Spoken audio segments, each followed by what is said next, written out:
Assalamualaikum warahmatullahi wabarakatuh. Sahabat ngaji cerdas yang dirahmati Allah. Hari ini saya kebetulan sedang berada di Cianjur, di sebuah desa yang bernama Sindang Jaya di Kecamatan Ciranjang. Dan di tempat yang sangat bersahaja, nyaman, dan tentram ini, ternyata kita juga akan menyaksikan bahwa sebagian saudara-saudara kita yang berada di desa ini merupakan saudara-saudara kita yang perlu dibantu secara ekonomi. Bahkan ada ratusan keluarga mu'alaf yang ada di desa ini yang perlu kita support dengan kegiatan kurban tahun ini. Untuk itu mari kita bergabung bersama Ayo Kurban, Ngaji Cerdas dan juga Cahaya Media Nusantara. Pada tahun ini kita akan mengadakan program kurban yang akan diselenggarakan di desa ini agar kita bisa menghadirkan kebahagiaan bagi saudara-saudara kita. Dan insya Allah kita nanti akan juga ditemani oleh salah satu tokoh di desa ini yang kita akrab panggil beliau dengan Abah Nono, yang selalu menemani dan mengajari warga di sekitar sini agar semakin baik kehidupannya, agar semakin kokoh akidahnya, dan juga semakin mencintai Allah Subhanahu wa Ta'ala. Assalamualaikum warahmatullahi wabarakatuh.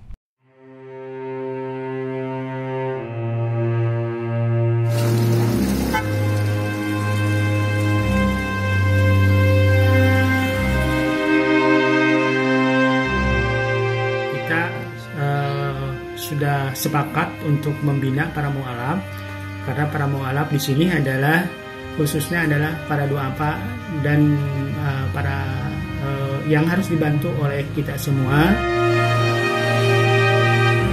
Alhamdulillah dari tahun 2004 kami membina semuanya di sini.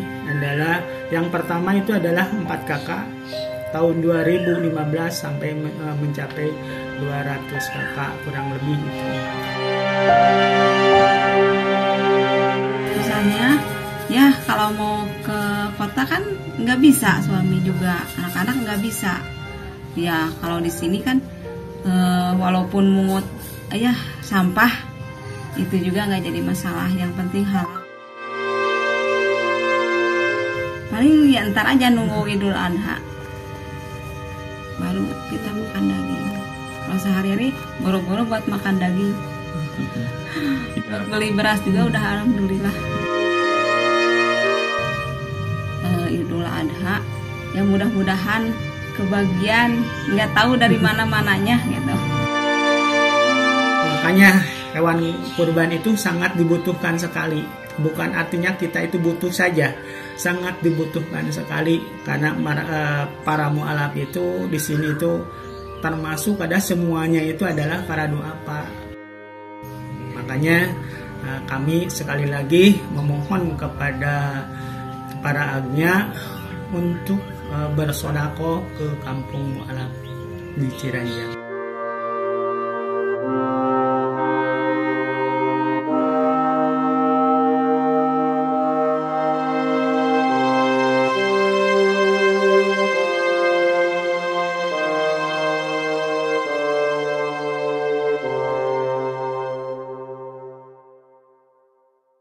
Gangguan sebanyak ya, karena saya di pas lingkungan dari orang tua juga tokoh gereja yang mendirikan gereja di sini, orang tua dan kakek saya gitu ya. Oh, Cianjur tuh berat ya?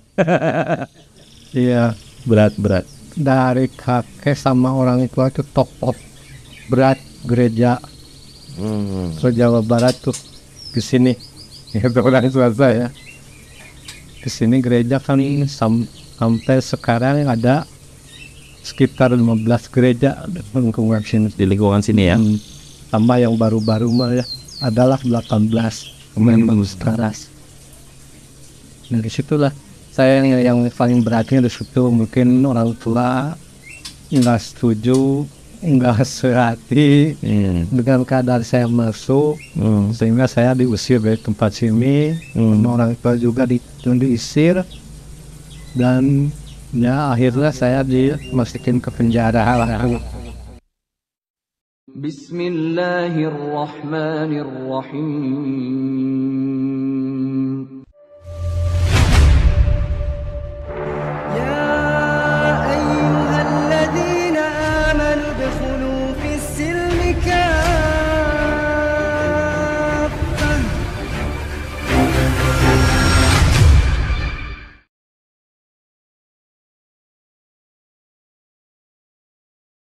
Assalamualaikum warahmatullahi wabarakatuh, teman-teman yang dirahmati Allah. Insya Allah hari ini kami sedang berada di wilayah Cianjur dan di sebuah tempat yang insya Allah Allah berkahi.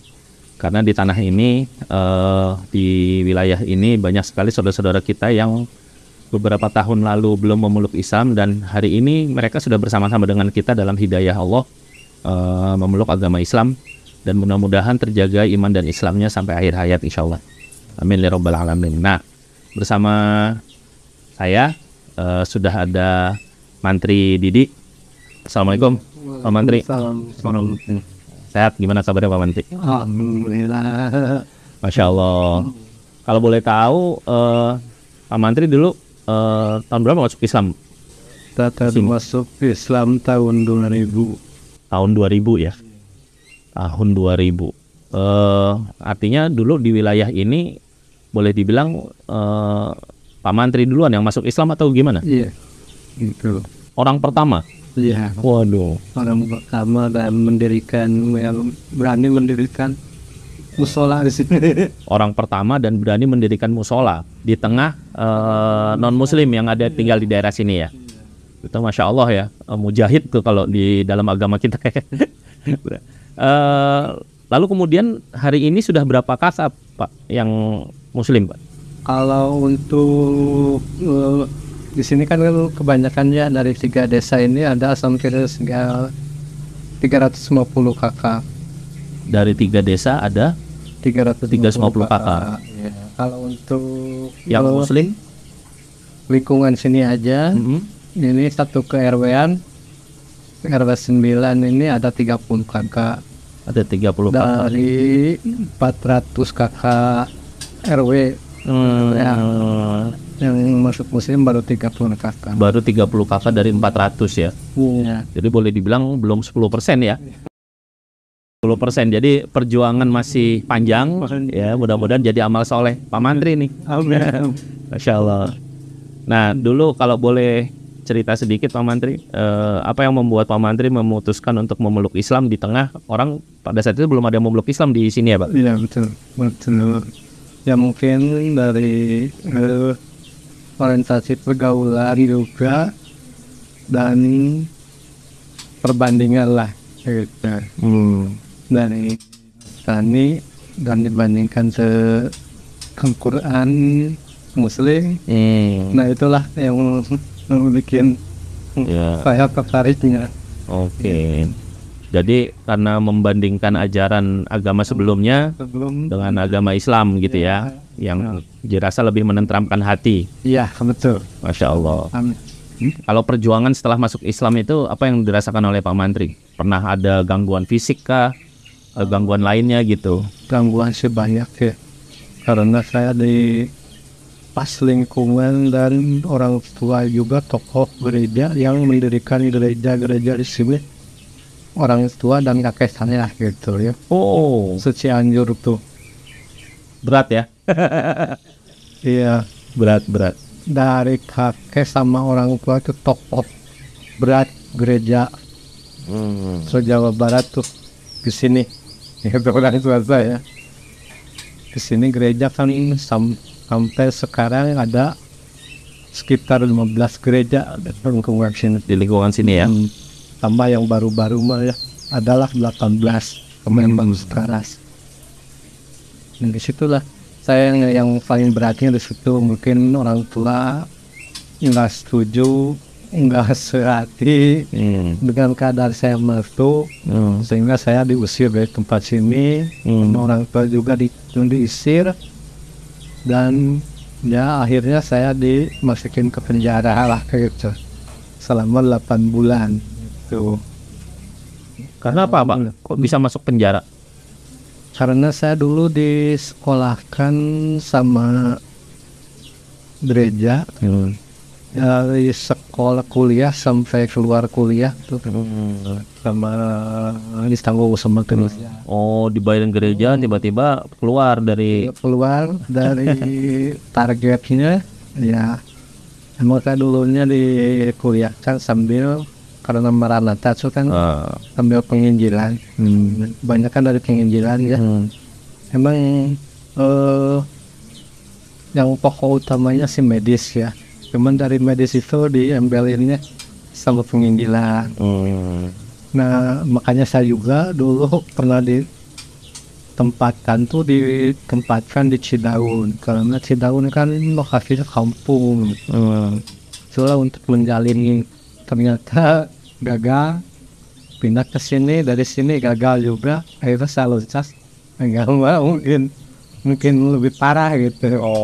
Di situ mungkin yang saya enak hati, makanya saya disuruh menggantiin bekas kuliah sekitar 300 juta dulu.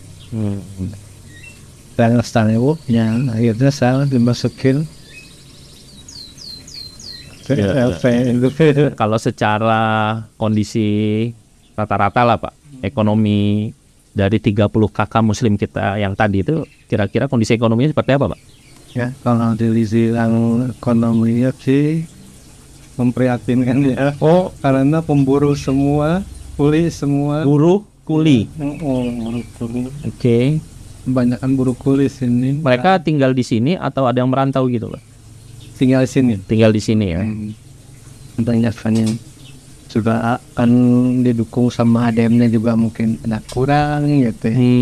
Kebanyakan nih tamatan SD semua. Tamatan SD, mereka tidak melanjutkan pendidikan menengah dan atas ya, apalagi kuliah ya. Iya, betul. Oke. Makanya gitulah. Iya. Kalau dari komunitas muslim yang ada di sini Pak, ada ini nggak, ada rencana kayak semacam program pemberdayaan ekonomi gitu supaya saudara-saudara kita bisa lebih sejahtera, karena kadang-kadang kan orang itu bahkan murtad karena ekonomi kan, gitu. Kalau digoda sedikit sama harta bisa goyang Pak. Kira-kira ada nggak yang teman-teman di sini mempersiapkan itu gitu? Sampai saat ini belum ada sih ya. Belum ada ya sampai saat ini ya. Mungkin kalau ada juga, saya juga mendoakan tuh untuk umat muslim yang memang udah mapan, udah maju, pengennya bikin usahanya di sini lah gitu. Bantu saudara-saudaranya di sini ya. Setelah sini biar pekulinya aja gitu. Iya. Potong generasi Pak. Potong generasi, jadi biar anak dan cucunya sudah lebih pintar, lebih bisa usaha yang lebih baik. Kalau kakek atau bapaknya kuli mah nggak apa-apa ya, tinggal nanti anak cucunya yang menopang hidup. Iya. Selama ini tantangan yang Pak Mantri rasakan apa Pak? Selama dari tahun 2000, apakah masih ada upaya-upaya untuk, mohon maaf misalnya, mengajak kembali Bapak ke agama sebelumnya atau apa gitu? Kalau untuk motivasi masih nggak ada ya. Motivasi masuk lagi, cuman inginnya malahan menguatkan gitu. Yang udah masuk tuh pengennya kuatnya bagaimana gitu, caranya, sistemnya harus bagaimana itu. Saya juga belum mendapatkan itu sistemnya ya, karena kebanyakan di sini umat muslim, apalagi kalau yang mualaf di sini, memang kalau mualaf itu sebenarnya udah bukan mualaf lagi kalau udah lebih dari setahun. Betul Pak. Saya juga nggak mau gitu. Nggak enak ya dicap mualaf gitu ya. Betul. Kayak anak baru kemarin gitu. Nah di sini karena di sini kebanyakan pekuli, jadi susah ya kalau diajak untuk belajar. Ya. Karena mereka kerja harian ya Pak. Kerja harian, kerja sekarang untuk karya sok makan. Betul. Nah gitu, jadi bingung ngajaknya gitu. Bahkan di hari Sabtu dan Minggu pun tetap mereka kerja ya. Ya, kadang-kadang hari Jumat juga dia kerja dulu baru. Iya. Bisa lah. Ya gitu sih, emang mesti yang dikuatin anak-anaknya Pak. Ini Abah Nono nih nanti yang bahas tuh. Menguatkan ibu-ibunya, anak-anaknya supaya tidak bernasib seperti ayahnya ya, yang artinya tidak bernasib itu artinya bisa dapat pekerjaan yang lebih baik sehingga bisa mengatur waktu lebih baik, bisa punya waktu juga untuk ngaji lebih baik, akidahnya diperkuat gitu ya. Masya Allah. Oh iya, kalau kurban di sini gimana, Pak Mantri? Kegiatan kurban apa tiap tahun ada yang nyembeli kurban atau nunggu drop dari bantuan dari saudara-saudara kita di luar desa atau bagaimana? Kadang-kadang menunggu sih kebanyakan nih. Yang sering menunggu. Nah, kalau ada, kalau enggak ya nggak ada juga gitu. Oke. Artinya kalau di hari-hari raya kaum muslimin itu butuh ya untuk kita bisa mensupport lah ya dari saudara-saudara kita di tempat lain ya untuk kaum muslimin yang ada di sini. Ya mudah-mudahan Pak, habis ini tiap tahun ada kurban lah ya. Amin. Dimulai dari kurban nanti pemberdayaan ekonomi yang lain ya, Bah ya. Amin. Ya harapan sih pengennya barokah lah untuk semua jemaah kami, khususnya yang mualaf di sini, pengennya bagi rata lah semua kebagian gitu, walaupun cuil daging kurban tapi dia merasakan oh ini kurbannya dari sana, ini yang pemberinya dari sana, walaupun satu potong daging pun mungkin saya pengennya begitu gitu ya. Kebagian semua dari 350 kakak tuh kebagian lah semua.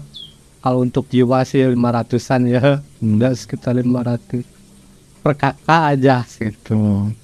Disitulah saya yang harapkan itu gimana itu. Baik, penonton yang dirahmati Allah, tadi saya sudah ngobrol dengan Pak Mantri Didi dengan segala kekuatan beliau sejak masuk Islam sampai hari ini. Mudah-mudahan Allah jaga akidahnya, Allah jaga keislamannya, Allah juga jaga semangatnya untuk berdakwah di tempat ini dan menjaga teman-teman muslim yang lain agar selamat akidahnya. Dan tak lupa kita juga harus membantu mereka secara ekonomi ya, jangan cuma diajak masuk Islam lalu kemudian urusan kesejahteraan mereka tidak ada yang ngurus. Nanti mereka terganggu dan bisa kembali lagi ke agama lamanya gitu, dan itu tanggung jawab kita. Makanya melalui program tebar hewan kurban tahun ini, tahun 1444 Hijriah, saya mengajak penonton, teman-teman semua, mari kita berkurban, salah satunya nanti di wilayah Cianjur ini. Mudah-mudahan Allah mudahkan rezeki teman-teman semua untuk bisa menunaikan sunnah muakkad ini dengan hewan kurban terbaik yang bisa teman-teman berikan dan kita bantu saudara-saudara kita yang ada di Cianjur ini. Assalamualaikum warahmatullahi wabarakatuh.